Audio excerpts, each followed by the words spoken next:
मुल्क में दहशत गर्दी और तखरीब कारी में मुलव्वस भारतीय एजेंटों के गिर्द घेरा तंग हो गया। वफाकी हसास इदारे और CTD सिंध ने बदीन में शहरी के कत्ल में मुलव्वस बदनाम ज़माना भारतीय एजेंसी रॉ के 4 एजेंट्स गिरफ्तार कर लिए। इस सिलसिले में कराची में दहशत गर्दों के सेफ हाउस मौजूद होने का इंकशाफ हुआ है। हुक्काम ने टेरर फाइनेंसिंग का मामला मुनज़्ज़म अंदाज में मखसूस प्लेटफॉर्म पर उठाने का भी ऐलान कर दिया। तज्ज़ियाकारों ने नई पेशरफ्त को भारत के लिए बड़े धचके का सबब करार दे दिया। मुल्क में दहशत गर्दी और तखरीब कारी में मुलव्वस भारतीय एजेंटों के गिर्द घेरा तंग हो गया। वफाकी हसास इदारे और CTD सिंध ने बदीन में शहरी के कत्ल में मुलव्वस बदनाम ज़माना भारतीय एजेंसी रॉ के 4 एजेंट्स गिरफ्तार कर लिए। इस सिलसिले में कराची में दहशत गर्दों के सेफ हाउस मौजूद होने का इंकशाफ हुआ है।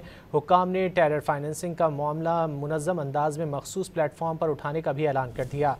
तज्ज़ियाकारों ने नई पेशरफ्त को भारत के लिए बड़े धचके का सबब करार दे दिया।